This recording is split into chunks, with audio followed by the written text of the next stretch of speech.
Whitehall 1212.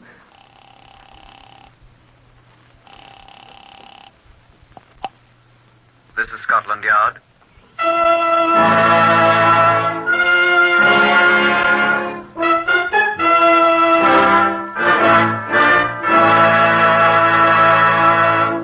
For the first time in history, Scotland Yard opens its official files to bring you the authentic, true stories of some of its most baffling cases. These are the true stories, the plain, unvarnished facts, just as they occurred, reenacted for you by an all-British cast.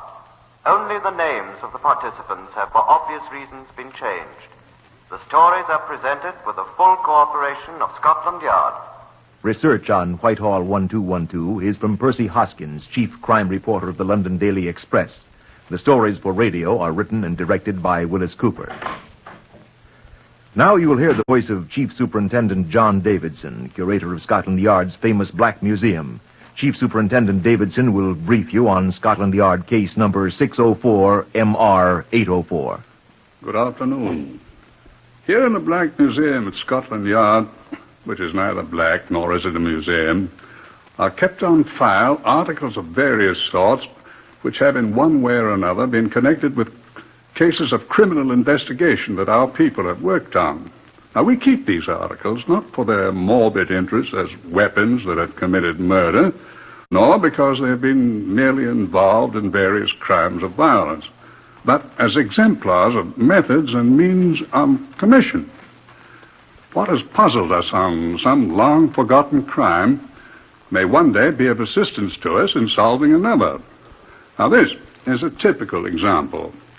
Though you may not recognize it at once, I can tell you that it's what is left of the handle to a woman's purse, her handbag. It's made of a kind of plastic material similar to that of which artificial teeth are sometimes made. It survived an attempted destruction under most extraordinary conditions and was recognizable as the property of a particular person. Now, here is Superintendent George Freeman of the CID, who was in charge of the case in which it was involved, number 604-MR-804.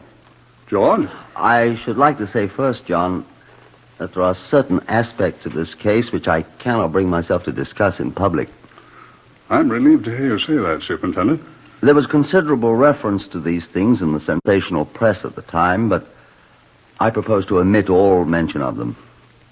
I shall confine myself, as far as possible, to how we at Scotland Yard discovered the murderer and assisted in bringing him to justice. Well, I couldn't agree with you more, George.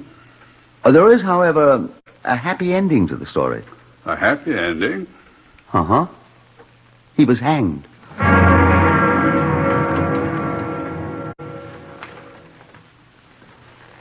On an afternoon in 1949, Mrs. Minerva Bannamon, a well-to-do 68-year-old widow, walked out of the Kensington hotel in which she lived.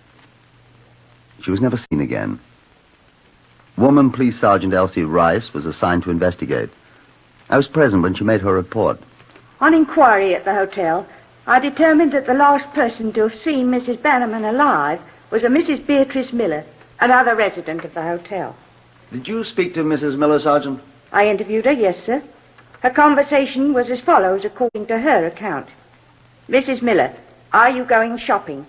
Mrs. Bannamon, no, I'm going down to Crawley with Mr. Hughes. Who's Mr. Hughes, Sergeant? He's a young businessman, an engineer, according to Mrs. Miller, who sometimes shares a table at the hotel dining room with Bannamon. Have you interviewed this Hughes? No, sir. He was not at the hotel, and there wasn't anyone who knew his business address. I left a message saying I'd call on him this evening at 8, sir. Very well, Sergeant. Thank you, sir. I turned my attention to other matters of more pressing importance than a report on a missing woman. And Sergeant Rice reported to me the next morning. I interviewed that Mr. Hughes last night, sir. Hughes. Oh, yes, that missing woman. Mrs. Minerva Bannamon, sir. Uh-huh. Sit down, Sergeant. Thank you, sir. He stated that he did not meet Mrs. Bannamon. What's that?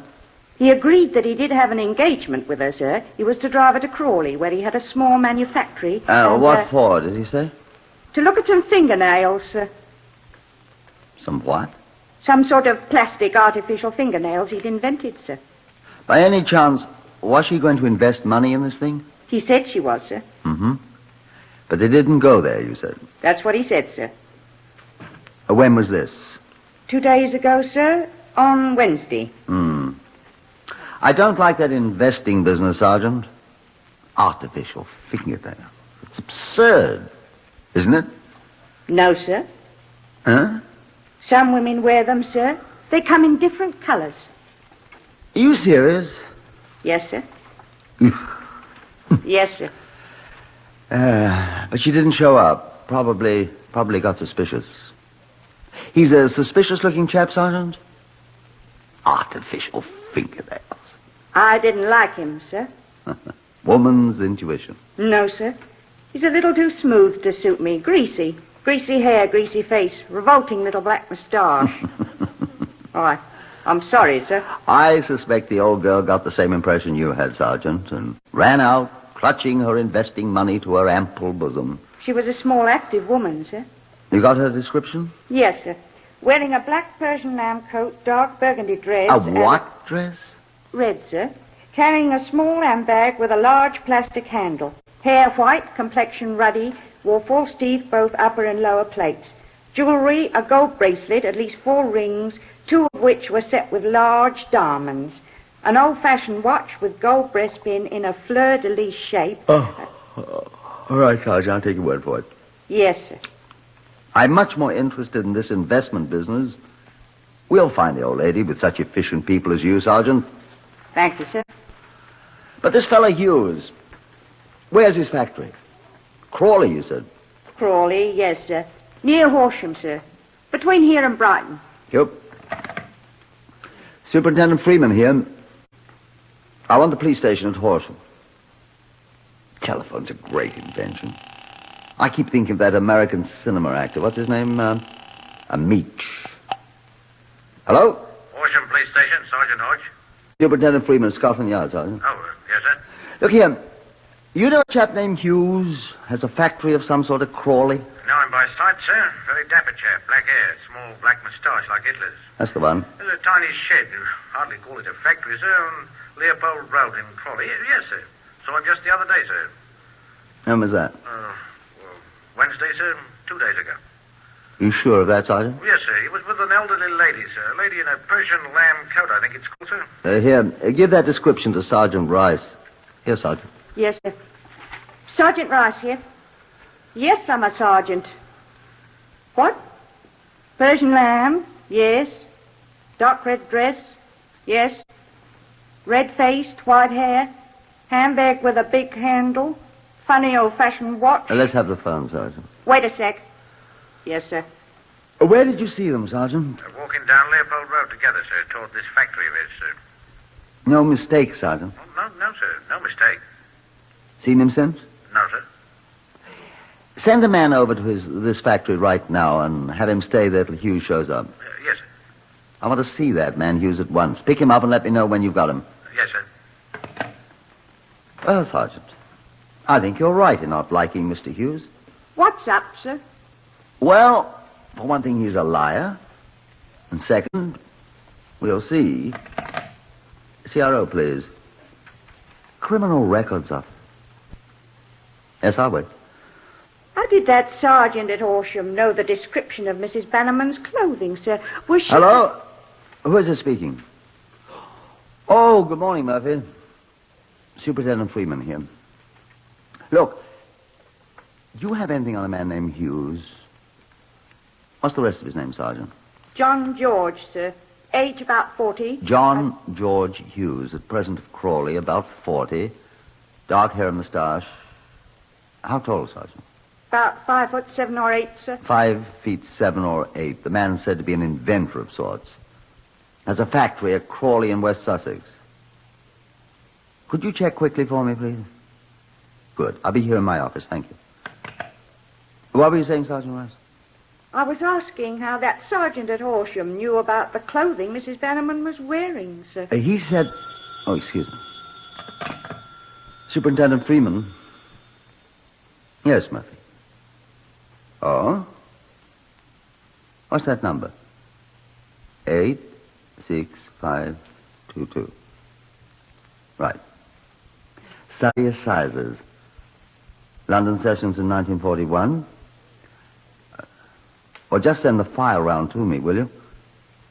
Oh, is there a photograph of him in the file? Good. Thank you very much. You recognize him from the photograph, wouldn't you, Sergeant? Oh, yes, sir. Sir, I was wondering... Your Mrs. Bannamon was with Hughes at the factory Wednesday afternoon. That's how that sergeant knew about her clothing, then. That's right. You saw them together. So your Mr. Hughes is a liar. Now, CRO has a file on Hughes. He got 4 years at Surrey Assizes in 1937 for obtaining money by false pretenses. He was sentenced to 21 months for theft at London sessions in 1941. So he's a thief and a cheat. Be interested to see if he can prove he's not a murderer, too.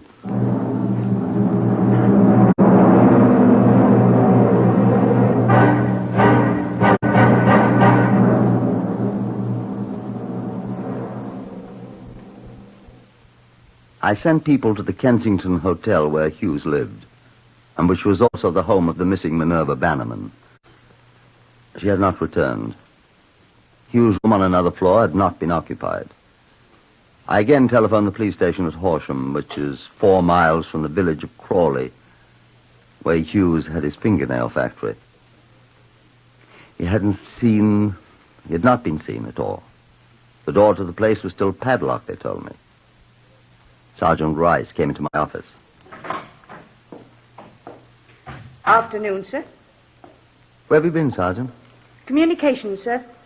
I worked up as complete a list as I could of the jewelry Mrs. Bannamon was wearing and had it sent out on the teletype. All police stations? All stations, sir, including Horsham. Don't think you'll get very much from Horsham. Sir, don't you think it'd be a good idea if I ran down to Horsham and had a look at that factory of Hughes? Well, what do you expect to find? I might find Mrs. Bannamon, sir. Sergeant Rice, I've never told you what I think of women detective sergeants. Have I? No, sir. I think the rank of woman detective sergeant should be abolished. Yes, sir. And then I think they all ought to be promoted to chief superintendents, to remind the superintendents to keep their minds on their jobs. Come along, I'll go with you.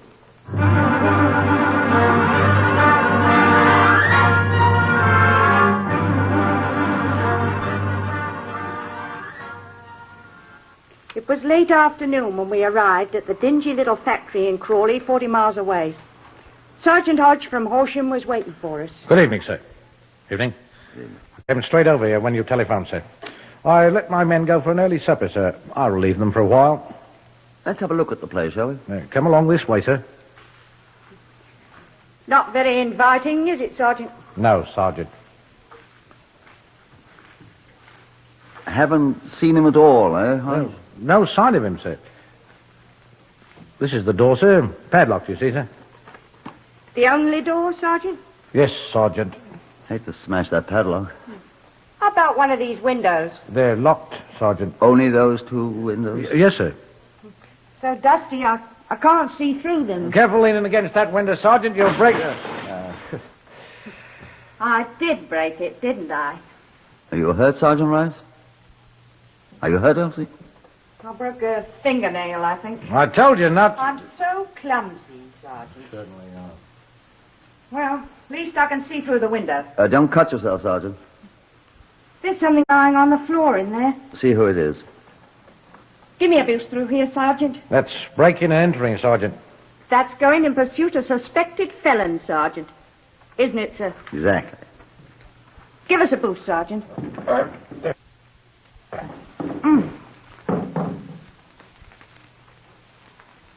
Can you see who it is in there?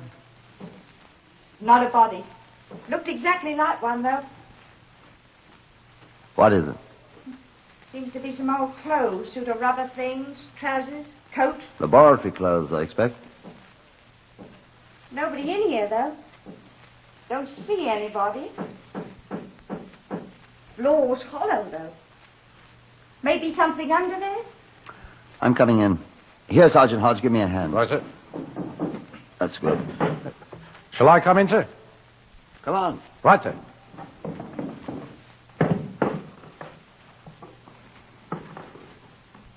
What's that stuff there in the corner? Seems to be some kind of large glass bottle. They're carboys that acid came in, Sergeant. I've seen them before, sir. Be careful, that acid burns, Sergeant. I've no intention of taking a bath in it, Sergeant. With the last bath you ever took, Sergeant. Stop the back chat, both of you. Why, I wasn't... Yes, sir. Yes, sir. Well, I expect we'd better see what's under this floor, Hodge. Yes, sir. What's that you're falling over? Sir. Stirrup pump, sir, like the air raid chaps used to put out fires. This fellow Hughes in the ARP here, Hodge? Don't think so, sir. Probably uses it to transfer the acid from these great bottles to some other place, sir. I expect. Well, better get to taking up this floor. Any tools around here? There's a crowbar or something over there by the window, so will that do? Get it.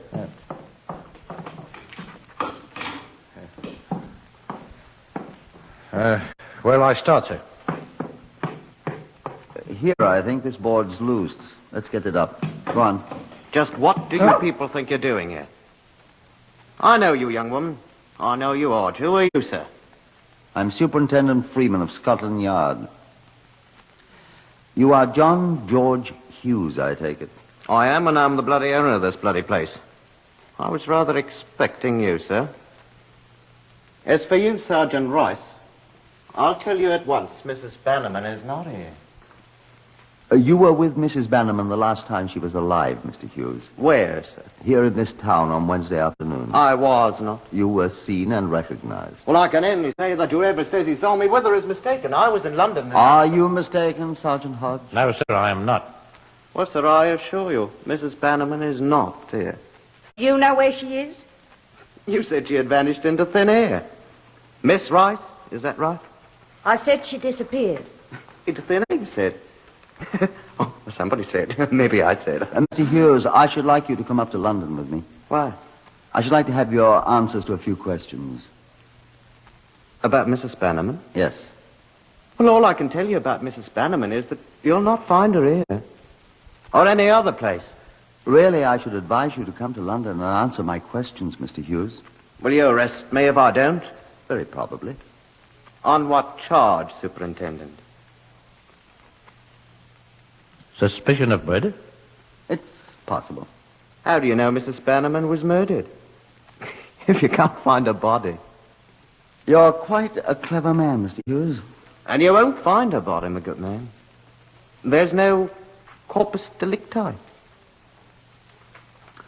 I'm going to give you a short lesson, Mr. Hughes, in criminal law. The phrase corpus delicti is from the Latin and means the body of the crime, not the body of the victim of the crime at all. If it's proved that Mrs. Bannamon met her death through criminal agency and intent, that one simple fact will be the corpus delicti, whether we ever find Mrs. Bannamon's physical body or not. In that case, anyone remotely connected with the affair is quite likely to find himself in for an unpleasant time.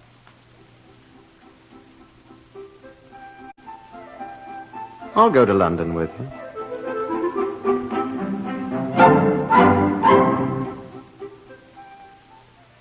Such methods don't always work. They're on the very edge of legality. It's only in a court of law, in a trial after a person has been duly charged with the commission of a crime, that he's required to answer any questions and then under oath. But a prudent man welcomes the opportunity to speak out. His refusal to do so is highly suspicious. Mr. John George Hughes chose to answer freely. It was next morning at Scotland Yard I asked him, among other things, how is it that the constables on duty at your factory did not see you enter the place, Mr. Hughes? Because I came there directly after my interview with your Miss Rice, before the constables were assigned to watch my factory. I suspected they'd have the police on me, and I didn't want them mucking about in my factory in my absence. Then you'd been in that place at least 2 days without going out. Longer than that. What were you doing? Oh, various things. Keep them hidden, mostly. You still maintain that Mrs. Bannamon didn't come to your factory? Before this occasion, yes. But she always left, Superintendent. But this time, she didn't. She didn't come there this time. I told you. Excuse me. Superintendent Freeman here. I've got the coat, sir. Good, Sergeant. Is it hers? That Mrs. Beatrice Miller, sir, who first told me about Mrs. Bannamon. The last person who saw her at the hotel, remember? I know. She identified it as Mrs. Bannamon's. We'll have to prove it, Sergeant. Mrs. Miller thinks she can do that, sir. Very well, carry on. Mr. Hughes, I may as well tell you that a party of CID people are now at your factory in Leopold Road, Crawley, with a search warrant. Well, they won't find anything. They've already found something. Some of my personal property, I suppose. I know they haven't found Mrs. Bannamon. They found a cleaner's ticket for a Persian lamb fur coat. In your name. A friend of mine asked me to have it cleaned for her. What is her name? Mrs. Diana Thorpe. Where does she live? I don't know her address. She's gone to Dover to visit her sister. Sergeant Rice took the ticket and called for the coat. Oh, she has no business doing The that. coat has been identified as Mrs. Bannerman's coat. That's nonsense. I'm afraid not, Mr. Hughes. What else did they find at my place? What else would they find? More personal belongings? I'm not going to talk to you anymore. You're not required to answer any questions, Mr. Hughes. I've got to rest first. As you like, sir. You've tired me out with all these questions. I don't know what I'm saying. You may go whenever you wish, Mr. Hughes. We'll find you when we need you. Threatening me, eh? Making a statement of fact. Now, if you wish to go. Why don't you arrest me? If I can uncover enough evidence to justify it, I shall. Who's that? Come in. Come in, Sergeant Hodge. You know Mr. Hughes, of course. Yes, sir. This is Mr. Sturm of Horsham. Superintendent Freeman, sir. Good morning, sir. Morning, Mr. Sturm. Come in. Mr. Thank you, sir. Mr. Hughes was just leaving. Well, I'll wait a minute.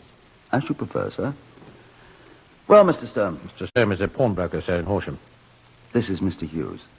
Last time I saw him, his name was Whittaker. You're a liar. Please, Mr. Hughes. And when did you see this gentleman last, Mr. When he Sturm? hawked this with me for 17 quid. How interesting. An antique breast watch fastened with a fleur-de-lis clip. Exactly the same as the one described in the circular sent out from Scotland Yard here as the property of Mrs. Minerva Bannamon. What have you to say to that, Mr. Hughes? Well, she was wearing it the day she was with him at Crawley. I saw it, sir. Mr. Hughes? I never saw it in my life. You hawked it with me, Mr. Bloodywell Whittaker Hughes.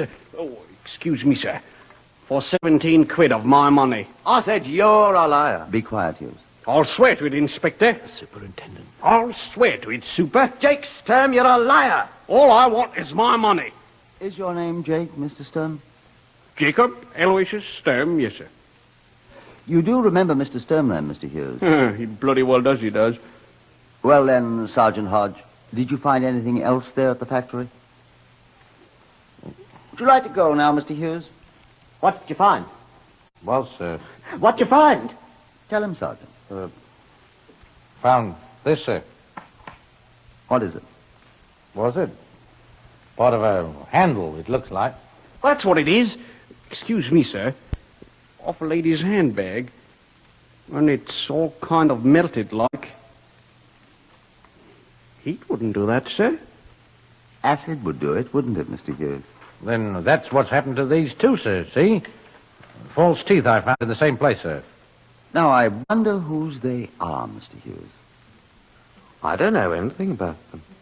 I wish Sergeant Rice were here. Why, sir? I'd just like her to take them to Mrs. Bannerman's dentist, whose name she knows, and see if he can identify them. You see, Mr. Hughes, teeth can rarely be destroyed by anything. Fire, acid. Who can that be, do you suppose? Come in. Oh, excuse me, sir. Come in, Sergeant Rice. Oh, thank you, sir. Sergeant Hodge, I saw Dr. Finch in the forensic laboratory as I came in. He asked me to give these things to you. Thank you, Sergeant. What are they? What did the doctor say they are, Sergeant? He said they're fragments of human bone. This one's from a bone of the foot. This one's probably part of a vertebrae. And the others I don't remember. What's happened to them? They were found in that spot behind the place at Crawley, sir, where I found the false teeth and the purse handle. They've all been partly destroyed by acid. Well, Mr. Hughes, it seems we do have a corpus delicti. What are you going to do about it? Sergeant Rice is going to do it, Mr. Hughes. You found him first, Sergeant. Go ahead. John George Hughes, I arrest you on charge of willful murder. I warn you that anything you say will be taken down in writing and may be used in evidence. What do you find amusing, Hughes? I'm just thinking. All the trouble and expense everybody's going to be put to. And when it's all over, I'll be sent to a nice, comfortable loony bin where I'll spend the rest of my life in comfort. I may venture to disagree with you, Hughes. Nobody in the world would believe a man in his right mind would do what I've done, Superintendent. You've been warned, Hughes. All right. I'll make sure they believe I'm crazy. Old Bannamon wasn't the first one I've dealt with this way. She was the fourth.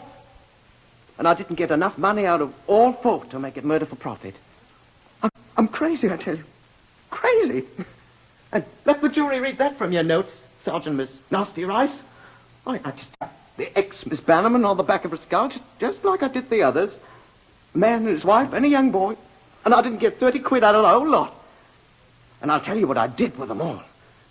You saw all that acid when you were snooping in my factory. But perhaps you can think of what happens to a human body when it's dumped into a 40-gallon vat of it. Soup. That's all. Nasty, yellow soup. And a few pieces of bone and a set of false teeth and this handle that can be identified. And that Persian lamb coat that I sent out to have the bloodstains cleaned off it. And nothing left of them all, except what was left in the acid when I poured it out. Think I won't be sent to Broadmoor instead of the hangman? Oh, let me tell you what else I did. After I'd killed each one, before I shoved them in the acid bath... No, I will not allow you to hear that. If you're morbid enough to want to know what Hughes did with his victims before he placed them in the acid bath to dissolve, you'll have to write me a letter asking about it. I may reply. The jury believed the alienists who testified that John George Hughes was perfectly sane. They also believed his confession of horrible murder. The verdict was guilty. He was sentenced to death. His appeal was denied, and he was hanged at Wandsworth 41 days after he had foully murdered his last victim.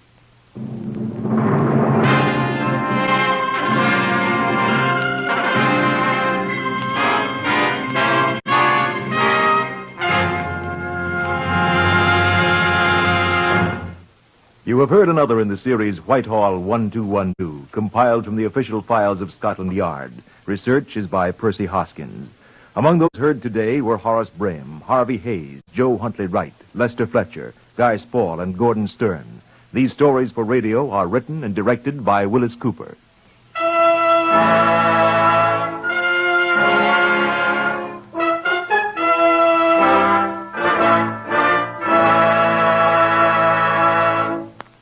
This is NBC, the national broadcasting company.